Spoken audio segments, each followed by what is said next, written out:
Selamat malam Pak Haji dan teman-teman. Kami dari kelompok 5 ingin menjabarkan apa yang telah kami diskusikan sebelumnya, yaitu isu atau bahan pembelajaran yang berkaitan dengan permasalahan studi kasus 2. Isu yang pertama yaitu keuntungan dan tantangan transformasi hidrogenatif. Nah, transformasi hidrogenatif adalah proses kimia yang melibatkan reaksi transfer hidrogen dengan suatu substrat untuk menghasilkan senyawa yang diinginkan. Proses ini sering digunakan dalam industri kimia untuk menghasilkan senyawa organik yang berguna, seperti alkana, alkohol, dan secara umum, transformasi hidrogenatif dibagi menjadi dua kategori, yaitu hidrogenasi dan dehidrogenasi. Hidrogenasi adalah reaksi transfer hidrogen ke suatu substrat untuk membentuk senyawa yang lebih jenuh, dan dehidrogenasi yaitu sebaliknya.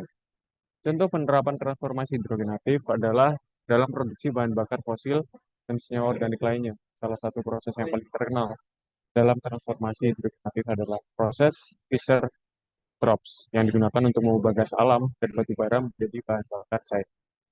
Selain itu, transformasi hidrogenatif juga dapat digunakan dalam pembuatan bahan kimia, seperti polimer dan bahan farmasi. Misalnya, reaksi hidrogenasi digunakan dalam pembuatan polietilen, sedangkan reaksi dehidrogenasi digunakan untuk pembuatan asam asetat. Dalam transformasi hidrogenatif, katalis sangat penting untuk menghasilkan reaksi yang efisien dan selektif. Banyak jenis katalis yang telah dikembangkan untuk transformasi hidrogenatif, termasuk logam, katalis oksida, dan katalis heterogen. Nah, kemudian meskipun transformasi hidrogenatif memiliki banyak keuntungan dan produksi senyawa organik dan bahan kimia, namun juga memiliki beberapa tantangan. Berikut akan saya jelaskan lebih lanjut. Keuntungan dari transformasi hidrogenatif yang pertama adalah meningkatkan efisiensi energi. Proses transformasi hidrogenatif dapat dilakukan pada suatu suhu dan tekanan yang relatif rendah, sehingga memerlukan konsumsi energi yang lebih sedikit dibandingkan dengan metode konvensional.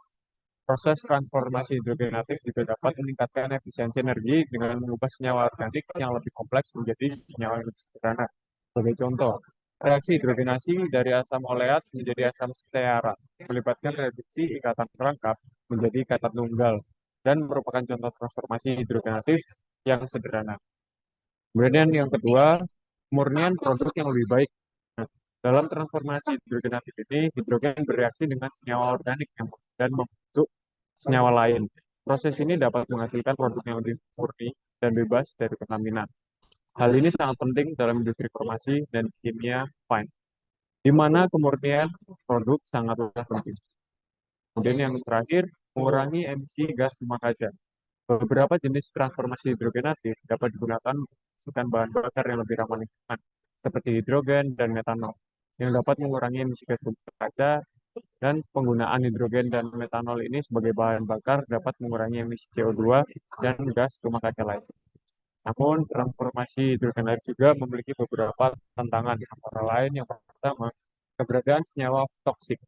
Beberapa senyawa organik yang dihasilkan dalam transformasi hidrogenatif ini dapat bersifat toksik dan sulit untuk diolah. Sebagai contoh, senyawa aromatik polisiklik atau PAH adalah senyawa yang dihasilkan dari pembakaran bahan bakar fosil dan dapat menyebabkan masalah kesehatan jika terhirup. Oleh karena itu, diperlukan metode yang efektif untuk mengurangi atau menghilangkan senyawa-senyawa toksik ini dari produk transformasi hidrogenatif. Dan masalah katalis, proses transformasi hidrogenatif memerlukan katalis yang efektif dan stabil. Katalis dapat mengalami kerusakan atau tercemar selama proses yang dapat mempengaruhi kualitas produk akhir. Katalis yang efektif dan stabil dapat menjadi mahal dan sulit diperoleh. Dan yang tantangan yang terakhir adalah ketergantungan pada sumber energi fosil. Transformasi hidrogenatif saat ini lebih sering dilakukan dengan menggunakan hidrogen yang dihasilkan dari sumber energi fosil, seperti gas alam dan minyak. Penggunaan sumber energi fosil memiliki dampak yang signifikan dan dapat memperburuk perubahan iklim. Oleh karena itu, dibutuhkan sumber energi alternatif yang lebih ramah lingkungan untuk memproduksi hidrogen untuk transformasi. Untuk isu selanjutnya, silakan. Jadi pada topik kali ini akan dibahas tentang keuntungan dan kerugian dari dehidrogenasi. Nah, untuk keuntungan dan kerugian sendiri ini saya ambil dari contoh dehidrogenasi etil benzena menggunakan karbon dioksida versus proses konvensional yang menggunakan uap. Jadi pada kasus etil benzena di sini itu dehidrogenasinya bisa menggunakan karbon dioksida atau melalui proses konvensional yang menggunakan uap. Nah, ada beberapa aspek yang menjadi perbandingan di sini. Pertama, reaction entalpinya, di mana karbon dioksida ini dia lebih endothermic, sedangkan yang steam ini dia less endothermic. Kemudian untuk hydrogen productionnya, dengan karbon dioksida dia bisa menghasilkan hidrogen, namun untuk proses steam di sini tidak bisa. Jadi apabila ingin memproduksi hidrogen tersebut, maka proses konvensionalnya tidak dapat diaplikasikan. Kemudian untuk katalis sendiri itu masih sepertinya masih kurang untuk studinya. Jadi perlu data untuk menganalisis katalis yang digunakan. Kemudian untuk steam konvensional proses sendiri itu memiliki katalis yang baik yang itu sudah tersedia. Terus untuk equilibriumnya itu dia bergeser towards styrene due to reverse WGS. Nah, sedangkan untuk yang steam dia tidak bisa shifted atau bergeser. Nah, untuk waste product atau limbah yang dihasilkan itu dia tidak menghasilkan air sebagai limbahnya, namun untuk yang steam conventional process itu sebaliknya di mana menghasilkan air, limbah air. Nah, untuk separation of reactor effluent itu karbon dioksida kelemahannya adalah susah untuk memisahkan likes karena gas CO2. Nah, namun yang steam di sini kelebihannya dia mudah untuk dipisahkan. Nggak sesulit dengan tidak sesulit proses yang menggunakan karbon dioksida. Jadi di sini air bisa dipisahkan. Gas recycle-nya ya bisa di recycle gasnya, sedangkan steam enggak. Terus untuk polymerization control-nya itu indirect cooling in reactor, outlet condenser, sehingga tidak begitu bagus kontrolnya. Nah, terus untuk yang steam sendiri itu direct dan sudden cooling by quenching reactor outlet with water already available in system, hence better control. Jadi kontrol yang dihasilkan lebih baik apabila dibandingkan dengan proses yang menggunakan CO2. Nah, untuk isu selanjutnya bisa dilanjutkan teman saya. Oke, Udah. yang isu pertama, isu pertama itu metal hydra dan light metal base hydra sebagai material untuk hidrogen storage. Nah, yang A itu metal hydra, di mana ada berbagai macam tuh ionik atau garam kovalen sama logam. Nah, logam alkali dan alkali tanah atau gugus kis 1A dan 2A membentuk hidrida ionik. Nah, unsur-unsur dari golongan 3A sampai 5A membentuk hidrida kovalen. Nah, logam transisi, terus logam tanah dan unsur aktinida siap membentuk logam hidrida ketika direaksikan dengan hidrogen. Nah, di tabel 15.2 itu menunjukkan entalpi pembentukan atau delta H, di mana hidrida dengan nilai delta H negatif yang besar terlalu stabil, sedangkan hidrida dengan nilai delta H positif tidak stabil. Nah, selanjutnya ini aku skip karena kebanyakan. Terus selanjutnya keunggulan senyawa intermetalik dibandingkan dengan unsur hidrida adalah sebagai berikut. Yang pertama, berbagai macam situs pengantara multi koordinasi. Yang kedua, berbagai tas yang dapat disesuaikan dengan pengganti. Selanjutnya yaitu mekanisme adsorpsi hidrogen dalam logam. Kinetika penyerapan hidrogen secara keseluruhan ditentukan oleh langkah paling lambat. Awalnya atom hidrogen larut ke dalam kisi membentuk larutan padat dalam fase alfa. Ketika konsentrasi atom hidrogen dalam kisi meningkat, atom hidrogen menempati situs interstisial secara berurutan membentuk fase hidrida atau fase beta. Kisi mengembang dan mengakomodasi atom hidrogen. Susunan fisik atom logam juga dapat mengalami perubahan selama pembentukan hidrida. Nah, gambar 15.1 itu menunjukkan skema pembentukan fase alfa dan beta. Yang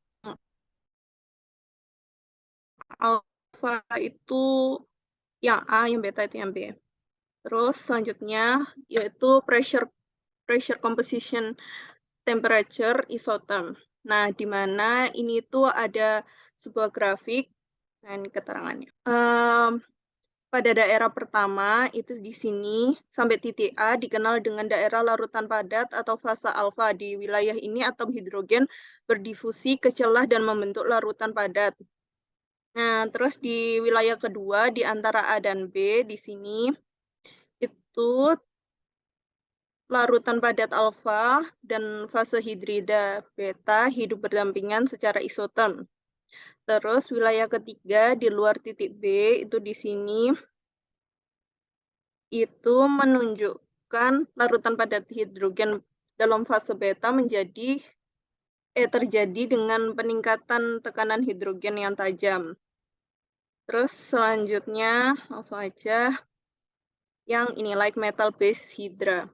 Baru-baru ini penelitian tentang penyimpanan hidrogen telah difokuskan pada hidrida unsur-unsur ringan seperti Li, B, C, Na, Mg, dan Al. MgH2 adalah hidrida logam ringan yang menjanjikan karena kapasitas penyimpanannya yang besar yaitu 7,6% berat. MgH2 memiliki densitas gravimetri yang dibutuhkan dan logam Mg lebih murah. Namun logam Mg memiliki kelemahan karena entalpi pembentukan negatifnya yang besar dan proses hibridasinya dan dehidrasinya yang lambat dalam kondisi sekitar. Nah, ini selanjutnya yaitu isu keduaku, chemical hydra dan nanostructure material sebagai material untuk hydrogen storage. Yang pertama yaitu chemical hydra atau hydra kompleks. Beberapa senyawa kimia yang mengandung hidrogen dalam jumlah besar, contohnya adalah logam alkali dan logam alkali tanah, birohidrida, amida, dan amonia borana. Nah, itu digolongkan ke dalam kompleks hidrida karena berat molekulernya yang rendah, jumlah penyimpanan hidrogen yang lebih besar, persatuan berat yang persatuan berat bahan penyimpanan tercapai. Nah, di antara bahan-bahan ini natrium alanat adalah sistem yang paling banyak dipelajari karena natrium alanat itu lebih menguntungkan dan selain itu lebih ekonomis. Lanjut aja ya. Terus yang selanjutnya yaitu nanostructure material. Nah, ini tuh penelitian baru menggunakan bahan berstruktur nano seperti tabung nanokarbon, tabung nanoboronitrida, dan serat nanopolianilin dan sistem kerangka logam organik yang menyimpan hidrogen melalui proses fisisorpsi dan kemisorpsi. Nah, di situ tabung nanokarbon itu merupakan lembaran grafit yang digulung dalam bentuk silinder. Mereka dapat berupa nanotube atau SWNTS atau nanotube berdinding banyak yaitu MWNTS. Nah, selanjutnya ini namun penggunaan dari nanotube atau penggunaan dari MWNTS atau SWNTS itu dapat digunakan untuk bahan MOFS kan. Nah, tapi untuk penyimpanan hidrogen dalam unsur MOFS itu bergantung pada pengujian bahan untuk aplikasi yang sebenarnya. Jadi kurang bisa kalau secara teoritis gitu. Bisa dilanjutkan dengan Jadi pada isu kali ini yang akan dibahas adalah tentang mekanisme reaksi hidrogenasi dengan mediumnya yaitu formic acid dan metanol. Jadi yang pertama ada formic acid as a hydrogen storage medium. Nah, dan di sini adalah persamaannya. Reversible hydrogen storage cycle based on FaOCO2. Nah, terus untuk yang sebelah kanan ini adalah format atau bikarbonat couple.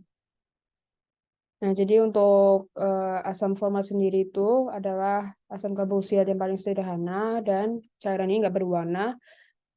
Terus baunya juga menyengat pada suhu dan tekanan normal. Nah, secara industri sendiri, asam format paling sering berasal dari hidrolisis metil format yang diperoleh dari metanol karbonilasi atau sebagai produk sampingan dalam produksi asam asetat.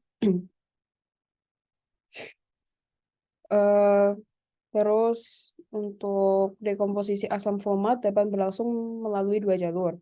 Pertama, dekarboksilasi menjadi CO2 dan H2, dan dekarboksilasi menjadi CO2 dan H2O yang harus dihindari lah ininya. Nah, untuk persamaan reaksinya ini dapat dilihat pada tabel pada persamaan 1 dan 2. 1 dan 2. Kemudian dalam fase gas sendiri, reaksi ini itu meskipun eksotermis, tapi sebagian besar bersifat endergonik karena kondisi entropi yang tidak menguntungkan. Namun, jika produk terperangkap oleh basa atau pelarut dalam bentuk garam formal, reaksi tersebut layak secara termodinamika. Nah, untuk persamaannya ada di persamaan 4 ini.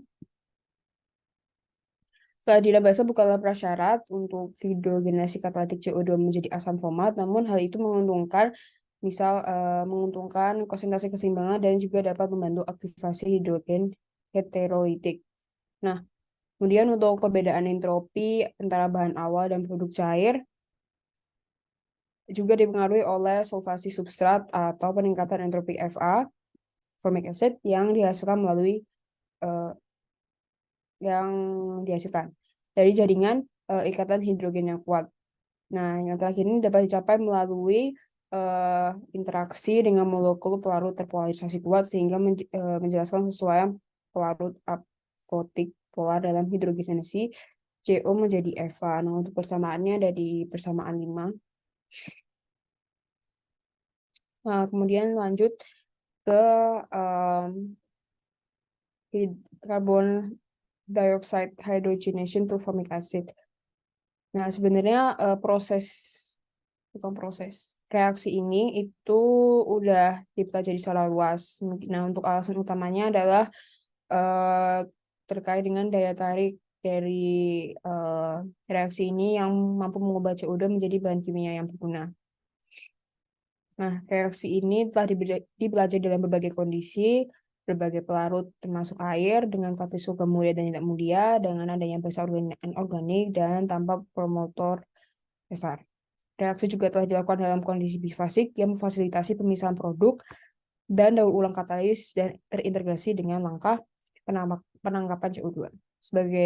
Sebagian besar sistem katalitik menghasilkan adisi garam atau turunan dari Fa karena rendahnya konsentrasi kesetimbangan Fa murni yang diperoleh dari CO2 dan H2 sebagai akibat dari kendala termodinamika.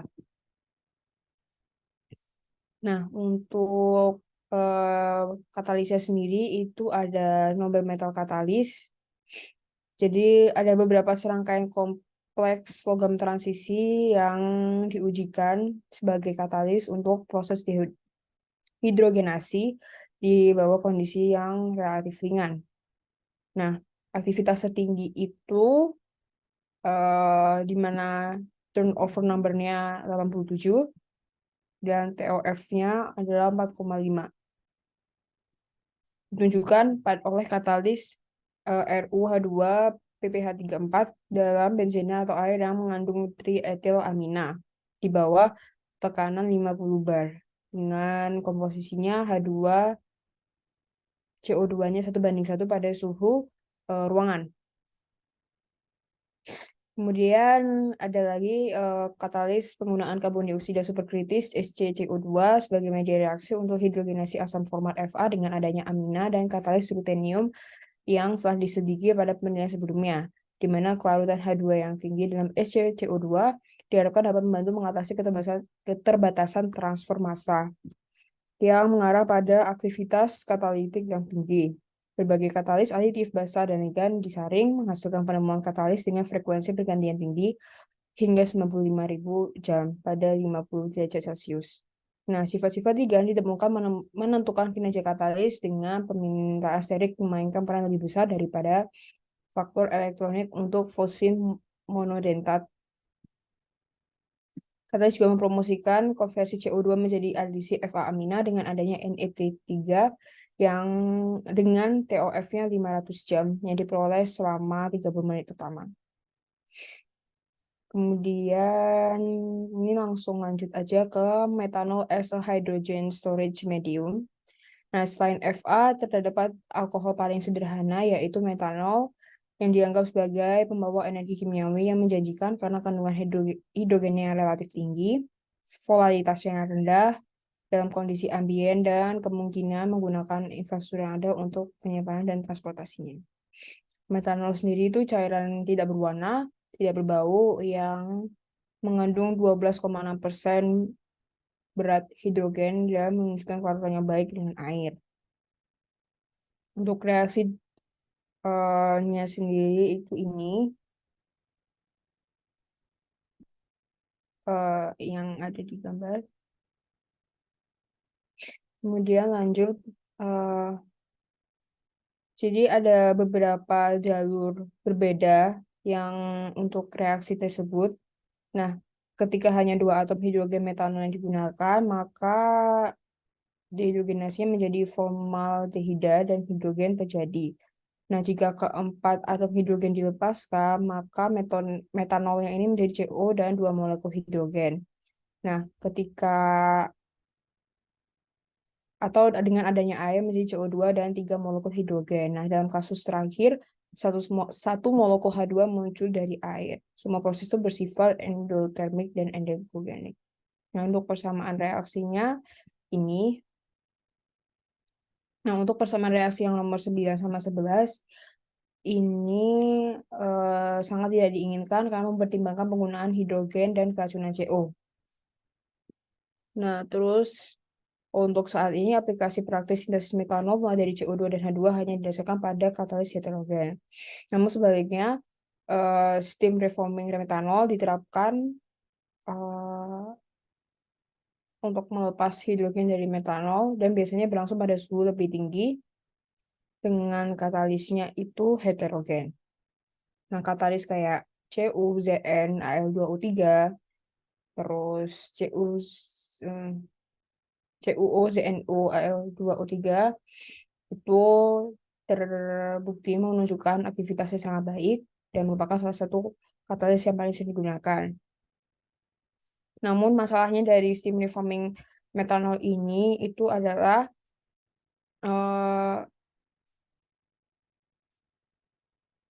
menghadapi masalah pembentukan CO2 dalam jumlah yang tidak dapat diabaikan, meracuni elektrodasar bahan bakar metanol yang telah direformasi atau RMFC, dan masalah ini dapat diatasi dengan penerapan aqueous phase reforming metanol. Proses ini pertama kali itu berlangsung pada suhu 200 sampai 225 derajat Celcius. Nah, untuk katalisnya itu ini PT Al2O3 pada suhu yang lebih rendah. Gitu. Nah, untuk karbon hidrogen ini aku langsung fast forward aja. Nah, untuk Nobel metal Nobel Nobel base metal base katalis itu banyak sebenarnya macam-macamnya. Ada beberapa penelitian yang telah menemukan katalis-katalis metal untuk proses hidrogenasi ini. Namun akan saya jelaskan salah satunya aja. Bentar.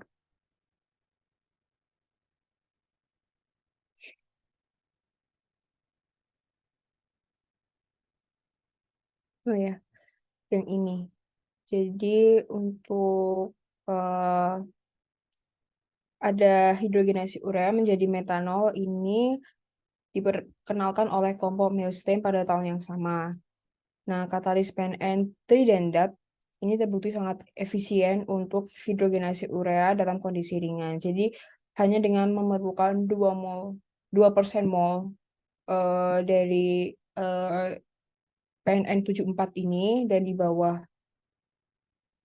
bawah tekanan 13,6 bar, serangkaian turunan urea dihidrogenasi untuk menghasilkan metanol dan amina dengan hasil tinggi. Investigasi mekanistik awalnya menyarankan proses bertahap yang melibatkan pembentukan formamida. Nah, untuk reaksinya seperti ini. Nah, mungkin itu untuk isu yang saya jelaskan pada sesi kali ini. Selanjutnya mungkin bisa dijelaskan oleh teman saya. Baik, selanjutnya saya akan membahas mekanisme reaksi di hidrogenatif CO2 menjadi kombinasi dan sebagai ya hidrogen sulfat. Yang pertama, katalis berbasis logam mulia. Sejak tahun 1980, berbagai sistem katalitik telah dilakukan dengan pelepasan gas hidrogen secara bersamaan. Pada awalnya, kelompok Medlis menggunakan katalis ruthenium pada suhu 150 derajat Celcius selama 18 jam dan mencapai ton 28 untuk metil format dan ton 65 untuk gas hidrogen yang tentu. Sebuah studi mekanistik menunjukkan bahwa reaksi tersebut dapat dipercepat dengan kombinasi perancah ligan pendonor elektron yang besar dan ya. Kemudian Saito dan rekan-rekannya menggunakan katalis ruthenium dengan tambahan asam asetat pada suhu 66 derajat Celcius.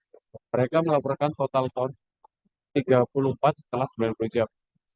Dan jalur mekanistik diusulkan dalam penelitian berikutnya yang mirip dengan mekanisme yang telah dipostulatkan oleh Dobson dan Robinson pada tahun 1970-an untuk dehidrogenasi alkohol primer dan sekunder menggunakan sistem katalis ruthenium analog. Kemudian selanjutnya pada tahun 1988 sampai 89, kelompok Paul Hamilton memberikan kontribusi penting dalam bidang dehidrogenasi alkohol untuk keperluan energi. Mereka berhasil dehidrogenasi alkohol dengan RuH2N2PbH3 dan seterusnya di bawah penyinaran cahaya. Pada suhu 150 derajat Celcius, aktivitas katalitik masing-masing sebesar 37,6, 210,2, dan 37,3 jam tercapai.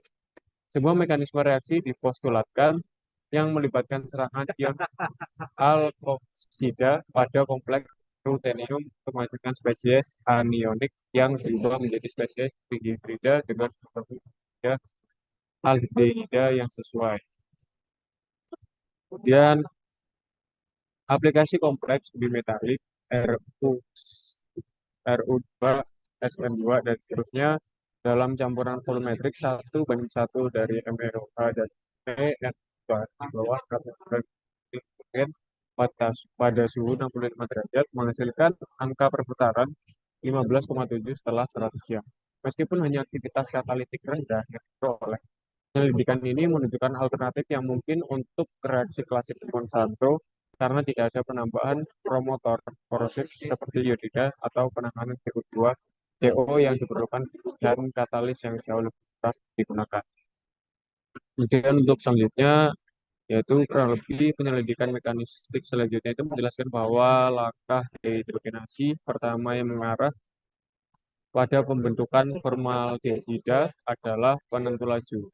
Lebih lanjut lagi didalilkan bahwa langkah isomerisasi metil ini metil format menjadi asam asetat pada dasarnya diaktifkan oleh situs bimetalik RuSN. Nah, ini kurang lebih akan saya rangkum saja karena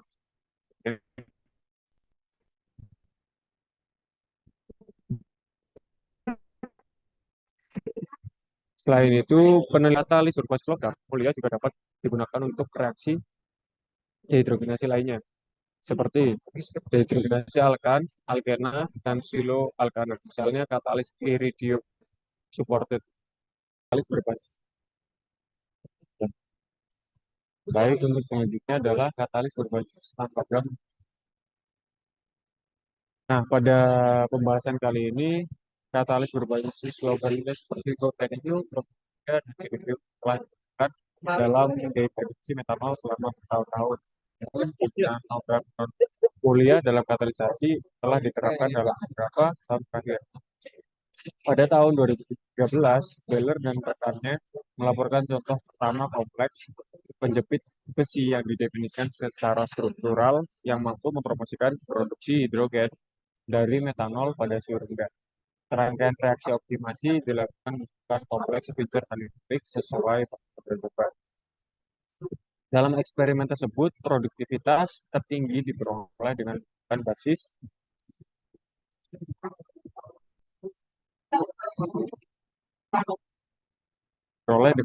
menggunakan basis yang sangat tinggi, larutan MeOH atau HO 9:1, rendah pada 91 derajat Celcius, dengan muatan katalis sangat rendah, 1 nanomol.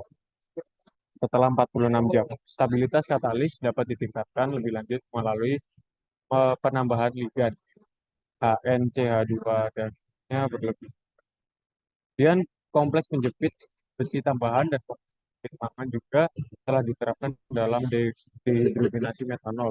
Meskipun kurang aktif dibandingkan dengan spesies besi analog, kompleks mangan alipalistik menunjukkan stabilitas jangka panjang yang lebih baik dari lebih dari sebulan, mencapai ton lebih dari 20.000. Selanjutnya, telah ditunjukkan bahwa kompleks ini mampu mengdehidrasi ETOH, para formaldehid, dan F. Suatu katalis Fe lainnya juga telah diterapkan oleh Chang dan rekannya. Studi mekanis menunjukkan bahwa radikal hidrogen yang diinduksi oleh suatu katalis memicu reaksi evolusi hidrogen ini. Dan baru-baru ini spektrum kompleks berbasis non-logam mulia diperluas ke penggunaan mononuclear dan rekan kerjanya. Meskipun kurang lagi dibandingkan spesies besi analog melalui penambahan ligan HN dan nya berlebih. Dan berikut adalah beberapa rangkuman sistem katalitik yang aktif dalam dehidrogenasi metanol disajikan pada tabel. Nah, secara kesimpulannya, penggunaan katalis berbasis logam non-pria seperti besi dan mangan dalam dehidrogenasi metanol menunjukkan hasil yang tidak, meskipun kurang aktif dibandingkan dengan spesies logam mulia. Kompleks menjepit besi dan mangan menunjukkan stabilitas jangka panjang dan produktivitas yang tinggi. Oleh karena itu, pengembangan katalis berbasis logam non-pria terus dieksplorasi untuk penggunaan di masa depan. Baik, terima kasih buat isu selanjutnya bisa digunakan. Oke, jadi untuk isu yang selanjutnya itu ada penggunaan katalis homogen dalam transformasi hidrogenatif. Nah, jadi review balik lagi, transformasi hidrogenatif itu merupakan suatu fenomena di mana terjadi perubahan struktur kimia dari suatu senyawa akibat adanya penambahan hidrogen atau H2, yang nantinya itu hidrogen itu akan memutus ikatan antar karbon. Nah, baru pada transformasi hidrogenatif ini penggunaan katalis itu udah pasti digunakan biar dapat membantu pembentukan senyawa jenuh dari senyawa yang tidak jenuh. karena biar nanti prosesnya bisa lebih cepat dan juga penambahan atom hidrogen itu lebih mudah. Nah, sesuai dengan studi kasus ini kan dilakukan hydrogen economy untuk bisa memperoleh hydrogen fuel. Nah, biar bisa memperoleh hydrogen fuel itu biasanya kita mengubah CO2 untuk kita ambil, kita hidrogenasi sehingga dapat melepaskan gas H2. Itu digunakan katalis berbasis logam transisi. Nah, alasan kenapa digunakan katalis dari logam transisi itu karena pertama, logam transisi itu dia secara struktur secara parsial juga diisi oleh orbital D yang nantinya bisa memfasilitasi reaksi redoks dengan cara melakukan pertukaran elektron ketika proses hidrogenasi berlangsung. Baru selain itu juga logam transisi ini dia bisa mengabsorpsi hidrogen, lalu nanti hidrogennya ini disisipkan ke dalam senyawa dan nantinya produk produk hidrogenasinya itu nanti bisa diabsorpsi lagi oleh katalis. Nah, absorpsi hidrogen ini sifat yang krusial juga untuk melakukan hidrogenasi, makanya dipilih juga logam transisi. Lalu selain itu juga katalis ini bisa berinteraksi dengan ikatan T pada senyawa organik. Jadi nanti dengan berinteraksi dengan senyawa organik, maka nanti bisa melemahkan ikatan dan mempermudah proses hidrogenasi seperti itu. Nah, lalu untuk beberapa penggunaan katalis untuk hidrogenasi sendiri itu, jadi ada Wilkinson's catalyst atau yang dikenal juga sebagai, agak susah nih, chlorotris triphenylphosphine rhodium 1, yang mana katalisnya ini tuh basisnya dari rhodium atau RH yang terikat dengan ligan triphenylphosphine. Nah, sama juga ion klorida. Nah, nanti katalis ini tuh biasanya digunakan buat substrat-substrat seperti alkena, alkenan, dan juga keton. Lalu yang katalis kedua ada Crabtree catalyst yang merupakan katalis homogen yang terbuat dari kompleks ruthenium atau Ru yang terkenal dengan aktivitasnya yang tinggi serta selektivitasnya terhadap reaksi hidrogenasi. Nah, katalis ini juga memiliki struktur utama berupa ruthenium yang diikat dengan berbagai jenis ligan seperti fosfin atau ligan nitrogen. Lalu yang ketiga ada Grubbs catalyst yang terbuat dari kompleks ruthenium yang umumnya terbuat dari reaksi metatesis olefin yang melibatkan perubahan ikatan ganda antar karbon. Dan yang terakhir untuk katalis hidrogenatif itu ada Sfos catalyst yang termasuk dalam jenis katalis yang terbuat dari kompleks ruthenium juga dan dapat digunakan untuk transformasi hidrogenasi seperti pembentukan asam format dan isopropanol. Nah, katalis ini juga memfasilitasi proses hidrogenasi ketika transfer hidrogenasi itu berlangsung antara donor dan juga substrat. Gitu. Untuk isu selanjutnya itu katalis homogen. Jadi untuk katalis homogen di hidrogenatif ini tuh dia beberapa ada yang mirip seperti untuk katalis Wilkinson dan Crabtree itu juga bisa digunakan untuk dehidrogenatif. Tapi kalau misalnya untuk dehidrogenatif yang khusus itu biasanya ada Majoris katalis yang terbuat dari logam transisi iridium yang umumnya itu digunakan untuk dehidrogenasi alkohol sekunder menjadi keton sama transfer hidrogenasi pada keton. Nah, untuk katalis selain di dehidrogenasi juga ada pincer complexes yang merupakan kelas logam transisi dengan ligan tridentat. Nah, kompleks ini meliputi iridium, rhodium, dan ruthenium sebagai logam utama dan sebagai logam utama untuk proses dehidrogenasi senyawa organik seperti alkohol dan juga aminnya. Mungkin untuk aku segitu dulu sih. Baik, lanjut. Di sini aku akan menjelaskan terkait mekanisme reaksi dari tiap katalis homogen pada proses transformasi hidrogenatif dan juga dehidrogenatif. Jadi seperti yang sudah disebutkan sebelumnya ya, untuk transformasi hidrogenatif itu banyak contoh katalisnya, dan itu bisa menggunakan iridium, ruthenium, dan rhodium, dan lainnya itu ya. Nah, di sini aku mengambil salah satu jurnal itu dari Onisi, di mana dia menggunakan etanol, metanol di sini dengan bantuan dari katalis logam Ru8 ataupun Ru9, yaitu ruthenium.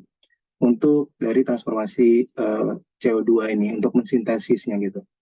Jadi ada pun tahapannya itu sebagai berikut ya. Itu pertama ada adsorpsi dari CO2-nya, di mana katalis dari Ru8 atau Ru9 ini mengabsorpsi dari CO2 pada permukaannya. Lalu membentuk kompleks CO2 yang terkoordinasi dengan atom logam Ru dengan persamaan reaksinya sebagai berikut. Lalu tahapan yang kedua itu ada reduksi dari CO2 menjadi CO, di mana hidrogen akan diabsorpsi pada permukaan katalis dan bereaksi dengan CO2 untuk membentuk dari intermediate COOH. Kemudian satu atom oksigen dalam COOH direduksi menjadi atom karbon monoksida atau CO dan atom hidrogen atau H untuk nantinya membentuk dari intermediate COOH. Bisa dilihat dari persamaan reaksinya ya seperti ini. Nah, untuk tahapan yang ketiga di sini ada reduksi dari COH menjadi CH3O, di mana atom hidrogen H dalam intermediate COH direduksi menjadi atom hidrogen H, membentuk intermediate CH2O. Selanjutnya satu lagi atom hidrogen direduksi dari intermediate CH2O membentuk intermediate CH3O dengan persamaan reaksinya seperti ini. Lalu tahapan terakhirnya itu reaksi pembebasan dari CH3O, di mana intermediate CH3O bereaksi dengan hidrogen atau H2 pada permukaan katalis menghasilkan metanol ya di sini. Dan intermediate logam katalis Ru. Sehingga mungkin bisa dilihat pada gambarnya itu ada seperti ini. Nah, di sini tuh menggunakan katalis Ru atau Ru9 itu sebagai katalisator untuk mempercepat dari tahapan mekanisme reaksi dan meningkatkan efisiensi reaksinya. Nah, lanjut mungkin di mekanisme reaksi katalis homogen pada proses transformasi dehidrogenatif. Di sini mungkin agak beda ya, kalau misalnya hidrogenatif itu untuk mengikat dari H-nya itu, sedangkan di sini untuk melepas dari H-nya. Itu tahapannya itu ada 4 juga di sini, di mana tahap yang pertama itu proses protonasi, di mana formiat. Oh ya, di sini aku menggunakan jurnal yang berbeda ya. Itu dari Sin et al. Pada tahun 2018 itu menggunakan katalis RuACAC dengan 3 itu. Dengan juga campuran dari pelarut H2O dioxane. Jadi tahapan yang pertama itu di mana proses protonasi, yaitu formiat terdeprotonasi oleh basa yang dihasilkan oleh RuACE3 membentuk ion format. Sehingga dari ion format ini bakal diprotonasi oleh asam yang hadir dalam campuran pelarut dari H2O atau dioxane dengan akan menghasilkan asam format di sini. Nah, yang kedua itu ada aktivasi dari katalisnya, di mana RuACAC3 ini diaktifkan oleh asam format yang dihasilkan dan melepaskan satu dari 3 lagan ACAC-nya ini. Setelah aktivasi, Ru3 berubah menjadi Ru2 dan berikatan dengan asam format untuk membentuk dari spesies transien yang reaktif gitu. Dan bisa dilihat persamaan reaksinya ada seperti ini. Tahapan yang ketiga itu adalah perpindahan proton dan pelepasan hidrogen, di mana proton pada asam format yang terikat pada Ru2 dipindahkan ke gugus karbonil pada asam format yang terikat pada Ru2. Hal ini memungkinkan lepasnya molekul H2 di samping Ru2 formiat. Dan dapat dilihat persamaan reaksinya sebagai berikut. Lalu yang terakhir untuk dehidrogenatif ini ada khusus sekali ya. Bagian tahapan keempatnya itu adalah regenerasi dari katalisnya, di mana katalis RuACAC-nya yang sudah digunakan tadinya itu kemudian terdeprotonasi lagi oleh basa lain yang hadir dalam campuran pelarut yang akan menghasilkan RuACAC3 dan asam format, sehingga asam format kemudian digunakan kembali dalam tahap protonasi pertama.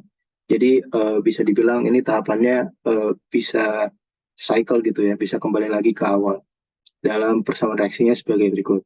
Nah, dalam reaksi ini formiat diubah menjadi hidrogen dan asam format yang kemudian dapat digunakan kembali dalam siklus reaksi berikutnya.